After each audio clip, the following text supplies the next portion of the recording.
नमस्कार, BRG news में आप सभी का स्वागत है। बॉलीवुड फिल्में यानी कि हिंदी सिनेमा देश की धड़कन माना जाता है। बॉलीवुड फिल्मों की शुरुआत वैसे तो मनोरंजन से हुई थी, लेकिन हिंदी सिनेमा का जो ग्रोथ हुआ है उसमें अब रियलिस्टिक फिल्में भी काफी बन रही है। और रियलिस्टिक फिल्में हमें वो घटनाएं दिखाती है जो इतिहास में हो चुकी है, लेकिन हम उन घटनाओं के बारे में नहीं जानते हैं। और ऐसी ही एक घटना पर फिल्म बनाई गई है, सेक्टर बालाकोट। तो आज हमारे साथ स्टूडियो में मौजूद है सेक्टर बालाकोट के डायरेक्टर प्रोड्यूसर हितेश खिश्ती जी। सर, बीआरजी न्यूज में आपका बहुत बहुत स्वागत है। धन्यवाद, थैंक यू। तो सर, सेक्टर बालाकोट ये फिल्म आतंकवाद के मुद्दे पर बेस्ड है, देशभक्ति से जुड़ी हुई है। तो ऐसे फिल्म बनाने के बारे में आपने किस तरह सोचा और ये पूरी फिल्म बनाने की शुरुआत कैसे हुई? मैं इंडिया में था पिछले 1.5 साल से। अब तो कुछ लोगों को पहचानता था, कुछ साउथ इंडियन फिल्म इंडस्ट्री में लोगों को पहचानता था, मुंबई में कुछ लोगों को पहचानता था, हिंदी सिनेमा में, गुजराती सिनेमा में कुछ बहुत कम लोगों को पहचानता था। ओवरऑल क्रिएटिव बैकग्राउंड था तो फिल्म बनाने की इच्छा थी। कुछ बहुत सारे राइटर से बात किया। मैं और मेरा भाई दुबई से आया हुआ था। हम दोनों ने सोचा एक प्रोडक्शन हाउस खोला जाए और कुछ मैसेज ओरिएंटेड फिल्म्स बनाई जाए। तो एक प्रोडक्शन हाउस खोला और हम मुंबई में पिछली दिवाली के दरमियान JW मैरियट में थे कुछ दिन के लिए, हफ्ते के लिए। बहुत सारे राइटर्स को मिले, बहुत क्रिएटिव लोगों को मिले, बहुत सारी स्क्रिप्ट हमने पढ़ी, देखी, स्टोरीज सुनी, रीडिंग्स लिए। फिर एक ऐसी कहानी को हमने साथ में चूज किया जो ज़्यादा एक्शन ओरिएंटेड ना हो पर टेररिज्म पे बेस्ड हो, वायोलेंस पे बेस्ड हो और मैसेज ड्रिवन फिल्म हो। तो एक कहानी हमें अच्छी लगी और logistically it was possible to manage it nicely when it is first film for the director, producer and the production house. तो पिछली दिवाली के दिन एक्चुअली शुभारंभ हुआ सेक्टर बालाकोट को बनाने के लिए। क्या सर, आपने इस फिल्म को ज़्यादातर गुजरात में ही फिल्माया है। वडोदरा शहर में इसका शूटिंग हुआ है। वडोदरा के आसपास देवगढ़, बारिया, डांग जैसी कई जगहों पर इस फिल्म का शूटिंग हुआ है। तो इस फिल्म का शूटिंग एग्जैक्टली कौन कौन से लोकेशन पर किया गया है और इसमें आपको क्या क्या दिक्कतें आई? कोरोना की सेकेंड वेव चल रही थी, तो शूट प्लान करना, पूरा 80-90 लोगों का क्रू रिक्रूट करना, और मेजोरिटी हम गुजरात से रिक्रूट कर रहे थे, गुजराती सिनेमा और मीडिया इंडस्ट्री से। तो हम साउथ गुजरात में हम गए। हमने पहले प्लान किया डांग में शूट करेंगे। डांग एज ए लोकेशन बड़ी ही सुंदर जगह है। आपको हर एक टाइप का लोकेशन वहाँ पे मिलेगा और इस फिल्म के लिए बहुत बढ़िया लोकेशन था। फिर हम वहाँ पे पॉसिबल नहीं हो पाया परमिशन एक्सेट्रा की वजह से। फिर हम बड़ौदा में आए। बड़ौदा में लक्ष्मी स्टूडियो से हमने लोकेशन हायर किए। NTC कैंपस है जो बड़ौदा के नज़दीक में, वहाँ पे हमने लोकेशन के लिए उनकी हेल्प ली और उनको इन्वॉल्व किया। कुछ बड़ौदा सिटी के लोकेशंस को हमने इन्वॉल्व किया। देवगढ़ बारिया एक सरप्राइज लोकेशन के तौर पे हमारे सामने आया। हम एक फाइट सीन के लिए अच्छा लोकेशन ढूंढ रहे थे और लॉजिस्टिकली कभी किसी ने सजेस्ट नहीं किया था, किसी लाइन मैनेजर ने, प्रोडक्शन मैनेजर ने, देवगढ़ बारिया के बारे में। लेकिन हम देखने के लिए गए देवगढ़ बारिया। फिर हमें पता चला कि जो एक बड़ी हिंदी सिनेमा की एक बहुत बड़ी फेमस फिल्म है साहिब बीबी गैंगस्टर, और उसका majority of the shooting Devgadh Baria में हुआ था। फिर हमने आजू बाजू के जंगलों में कुछ लोकेशंस देखे और फाइट सीन हमने देवगढ़ बारिया में शूट किया। तो मैं बोलूँगा 80-90% शूट गुजरात में हुआ है, अलग अलग लोकेशंस में गुजरात में हुआ है। गुजराती मैन पावर को, लोकल मैन पावर को इन्वॉल्व करके हुआ है और एक कंप्लीट पैकेज के तौर पे दिख रही है फिल्म जब हम उसको अभी पोस्ट प्रोडक्शन में स्क्रीन पे देख रहे हैं। तो कोरोना के वक्त में वैसे एम्प्लॉयमेंट काफ़ी कम था। ऐसे वक्त में आपने जब गुजरात में शूट किया तो यहाँ गाँवों कस्बों के लोगों को भी फिल्म के ज़रिए काफ़ी एम्प्लॉयमेंट मिला। तो ऐसे लोगों की ओर से आपको क्या प्रतिक्रिया मिली? मेरे लिए फिल्म प्रोडक्शन पहली बार था, तो you learn lot of things when you make a new project, और ये प्रोजेक्ट नया था फिल्म मेरे लिए। तो एक एग्जांपल देना चाहूँगा। हम देवगढ़ बारिया में गए तो जितना भी 80-90-100 लोगों का हमारा क्रू था, वो उसमें से कुछ 20 लोग हम मुंबई से या बड़ौदा से थे। करीबन majority of the man power भी हायर्ड फ्रॉम, तो लोकल फाइटर्स थे जो लोकल लॉजिस्टिक्स प्रोवाइड करने वाले थे। तो हमने ध्यान रखा कि हम जो भी लोकेशन में जाए, we try to bring little meaning to that location. और लोकल रिसोर्सेज को यूज़ किया जाए। जब जुलाई अगस्त में हमने बड़ौदा में और कुछ अलग अलग लोकेशन में गुजरात में शूट किया, तब भी हमने ध्यान रखा कि हम गुजरात के आर्टिस्ट को प्रेफरेंस दें। तो बहुत सारे आर्टिस्ट आपको फिल्म में ऐसे दिखेंगे जो गुजराती सिनेमा से आते हैं, गुजराती सीरियल से आते हैं, गुजराती चैनल से आते हैं, गुजराती मीडिया से आते हैं, और वो आपको अभी हिंदी फिल्म में दिखने वाले हैं। और तब करीबन हमारा, आप लोगों ने तब भी एक इंटरव्यू किया था हमारे लीड एक्टर विपुल गुप्ता जी का जी। और तब आपने सेट देखा है हमारा, कुछ हमारे पास 125-150 लोगों का मैन पावर था, जिसमें से करीबन 70-80% मैन पावर लोकल इंडस्ट्री का था। तो और कोरोना के बाद बहुत एम्प्लॉयमेंट की लोगों को दिक्कतें थी।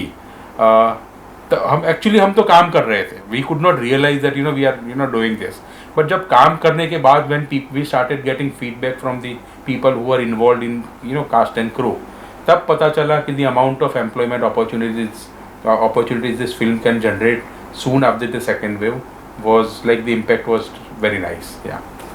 तो ये जो पूरा आपका विचार था फिल्म बनाने का, ये तो कोरोना से पहले आया था, लेकिन शूटिंग आपने सेकेंड वेव के बाद शुरू किया।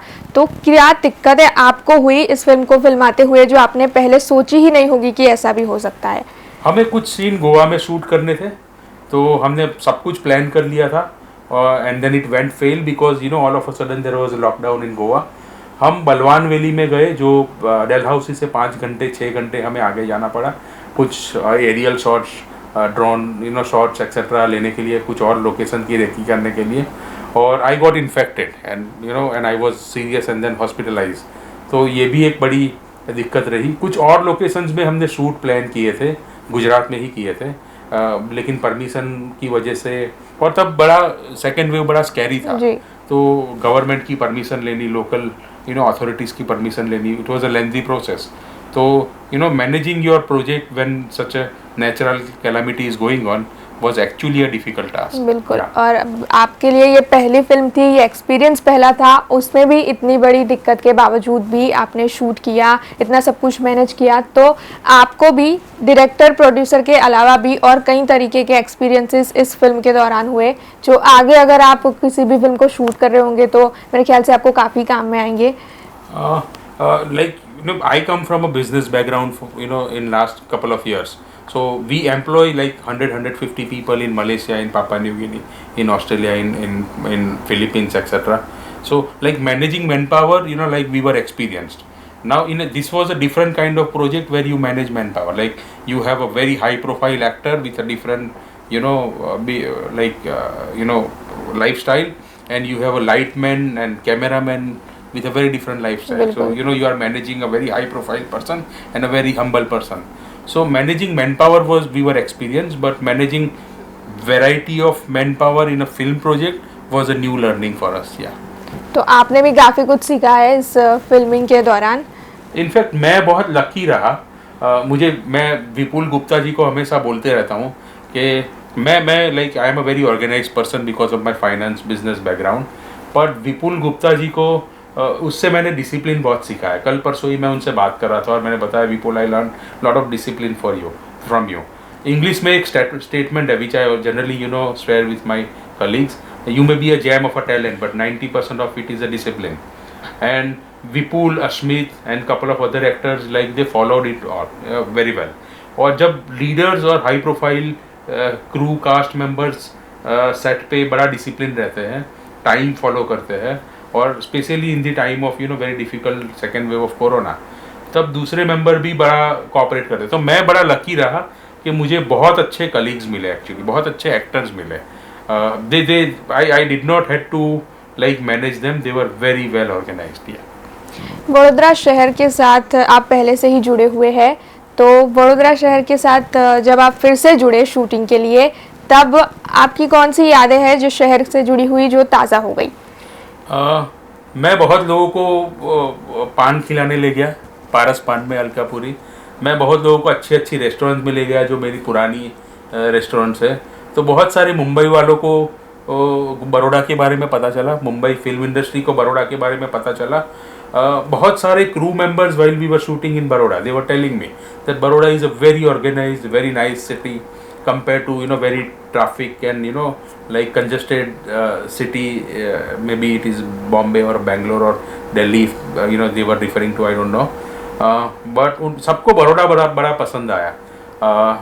तो यूनिवर्सिटी उनको बड़ी पसंद आई. Couple of hotels where we went, उनको बड़ा पसंद आया. जो भी मीडिया हाउसेस आए और उनको इंटरव्यू किया, उनसे उनका इंटरेक्शन बहुत अच्छा रहा. और मीडिया वालों के लिए एक्टर्स ने बड़ा अच्छा फीडबैक दिया. सो बड़ौदा के साथ तो बहुत यादें जुड़ी है. And then lot of things came back also. तो आपको पर्सनली वडोदरा शहर के बारे में सबसे ज़्यादा क्या पसंद है? मैं हमेशा बोलते रहता हूँ कि मैं कुछ बहुत साल बाहर रहा, but I will someday I will come back to India. So I have not acquired citizenship और PR समवेयर एल्स. मैं काम के सिलसिले में बाहर रहा और फिर मैं वापस आ जाता हूँ काइंड ऑफ. सो जैसे अभी 1.5 साल से मैं यहाँ पे आया हूँ मेरी फैमिली के साथ. तो ये हमेशा रहा कि like Baroda is a very peaceful city. In a Western language, I would say it's a very nice retirement city where you have development and a peaceful life together. In Bombay, you see a lot of development, but the peaceful life is like 100 kilometers away from the Bombay. So Baroda is a combination of good development and a peaceful life, which brings me back to Baroda time and again. बिल्कुल. Sir, आपने Bollywood film बनाई है और आप गुजरात के साथ जुड़े हुए हैं, तो गुजराती फिल्म इंडस्ट्री के लिए भी कोई फिल्म बनाने का आपका विचार है? अभी हम जो नेक्स्ट फिल्म बनाने वाले हैं वो 26/11 पे बेस्ड है. उसके बाद एक फिल्म बनाने वाले हैं वो स्ट्रेसफुल कॉर्पोरेट लाइफ पे बेस्ड है. एक फिल्म हमें हॉरर बनानी है और या फिर एक फिल्म हमें लव स्टोरी बनानी है. और लव स्टोरी हमें बड़ी इंटेंस ड्रामा क्रिएट करना है जो लोगों को रुला दे. वो स्क्रिप्ट भी मैंने सुनी है, मुझे पसंद आई है. हमने ख़रीदी नहीं है वो स्क्रिप्ट अभी, लेकिन हम बात करेंगे. That belongs to some very big director in Hindi cinema actually. So but वो स्क्रिप्ट मुझे गुजराती में बनानी है और किसी से बात करके रखी है मैंने कि ये गुजराती में प्रोजेक्ट करेंगे, लेकिन 2 साल वेट करेंगे. We will still learn lot of new things, how to play around with human emotions, how to portray them on screen, and then will bring out with a very nice Gujarati film after 2 years in Gujarati language. Yeah. जी बिल्कुल. तो Bollywood film के साथ साथ जल्द ही हमें Gujarati film की एक gift भी इनकी ओर से मिल सकती है. तो सर, सेक्टर बालाकोट का सारा शूटिंग पूरा हो चुका है, तो अब आगे कब तक ये रिलीज होगी, इस बारे में कुछ दर्शकों को जानकारी दीजिए. हमें व्यूअरशिप चाहिए, वर्ल्ड वाइड व्यूअरशिप चाहिए. तो हम ट्राई कर रहे हैं. We are talking with many third parties and let's see how it goes. But my plan is that if everything goes right, December we want to come out with a film which can max go to January, but not beyond that. So either December or January you will be able to see Sector Balakot film. जी बिल्कुल. तो जल्द ही हम sector Balakot को बड़े screen पर देख पाएंगे. वैसे कोरोना की वजह से थिएटर्स बंद थे, लेकिन अब आखिरकार थिएटर्स खुल चुके हैं, तो बड़े स्क्रीन पर फिल्में देखने के लिए आप सभी लोग काफ़ी उत्साहित हैं. और ऐसी फिल्म जो कि एक्शन पैक्ड हो, ऐसी सेंटिमेंट से जुड़ी हुई हो, ऐसी फिल्में अगर बड़े स्क्रीन पर ही देखने मिले तो आपको भी ज़रूर मज़ा आएगा. तो सर, आपको आपके इस पूरे प्रोजेक्ट के लिए बहुत बहुत शुभकामनाएं और थैंक यू सो मच हमारे साथ जुड़ने के लिए. Thank you.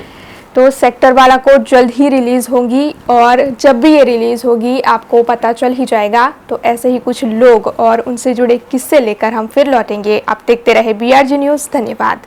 अब खबरों से लगातार अपडेट रहना हुआ आसान. BRG न्यूज़ आपके मोबाइल स्क्रीन पर.